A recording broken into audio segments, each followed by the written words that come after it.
So, can you tell us just in a nutshell, if you have to say, what is your plant scheme about, since you will be doing plants at the Ekayan seminar?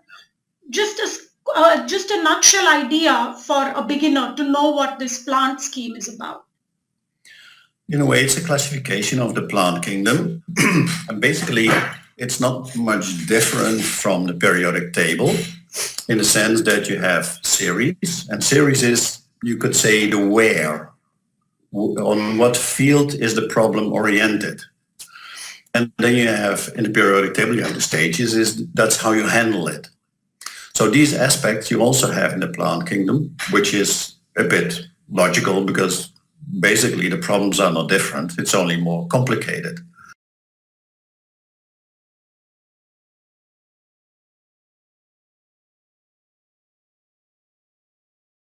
And that's the thing. In the plant kingdom, it's more complicated in the sense also that the series are presented 3 times. And you could say the first series is the potential that someone has. The second series is the aspiration. That's what he would like to do. And the third series is what he in reality is doing. So it's a combination of series. You know, for instance, you could say someone is a normal worker, a hand worker, so he's iron series.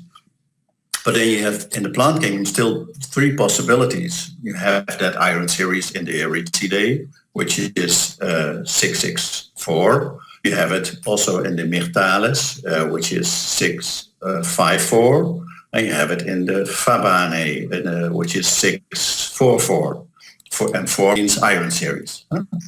And 6 is gold series, the gold series lanthanides.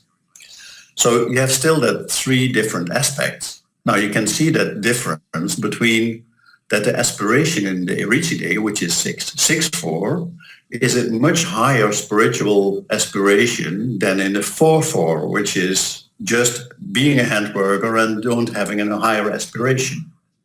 So even when both are hand workers, their level of viewing the world is different.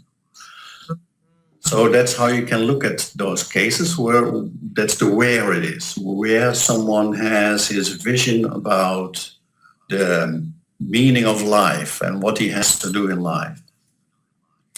And then you have 3 other numbers, which are a bit like the stages, how to handle it. But 2 of them are phases, which is basically the same as stages. But the difference is they are not 18, but only 8. So they are like the stages in the carbon series and the silica series, where there's only 8 stages. So it's more simple. And you have 2 of them. I call them phase and subphase to avoid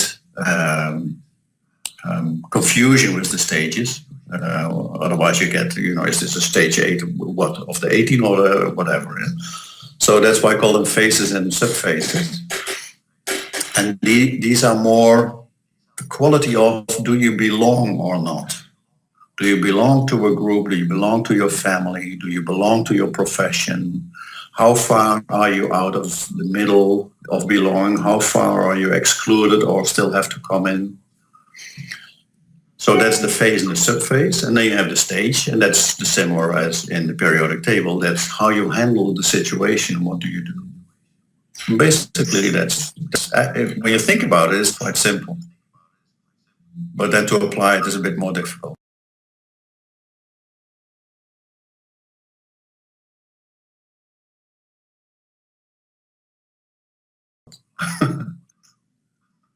Because the plants are a little more complex than the minerals, would you say? Well, I would say twice as complex as at least. At least.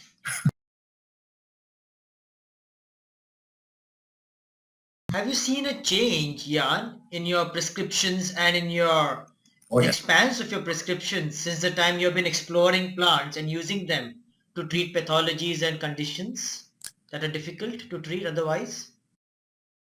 I think that my results are going up all the time. And I have very beautiful cures with plant remedies that were unimaginable. I remember yesterday, but a week ago I had a woman who had a headache for 50 years. And I gave her Cronus alternia. And then she came back and asked, how are you doing? I said, oh, it's wonderful. I'm so grateful. I said, what happened then? She said, my head appeared the next day. It was as if something was done in my head. And after that, it was gone. After 50 years. But it's not always going that fast, but sometimes. And that's beautiful, sure. And that kind of a remedy you wouldn't have ever thought of without having the approach that you're working on. Cronus alternifolia. Exactly. I wouldn't know how to come with it without the classification. It's the same as prescribing, for instance, Lantanum fluoratum. How would you come to it without a classification? There's no proving, there's nothing, there's no repertory, there's no materia medica. And still you can prescribe it with comfort and very beautiful results. Good. I think we have some idea of what you will be doing and, your concepts before we begin. And this will be a wonderful preview for the beginners. Yeah. Yes. Yeah. And for a lot of people who have seen you, but a lot of young students who haven't seen There's a moment. Just now one last question, Jan. Yeah. Would you say that, how would you help a beginner who feels a little overwhelmed by the schematic understanding of plants? Is there a simple tip or something that you can? You just have to try. And what you can do is look at the good cases that you had of plants in the past and see in those cases where the series and the stages and the phases fit in, how you can see them. That's also a good start. But basically you have to try it. And the first good case that you have is big entrance. It's like, you come into a new country and you don't know where you are and you feel lost. But gradually, once you find a fixed place, from there out you can discover further. And basically, it's very similar to coming into a new country. That sounds like a good adventure. Yeah. But you have to have the guts to go there. Where you feel uneasy and you go away, then you will never see it. Yes.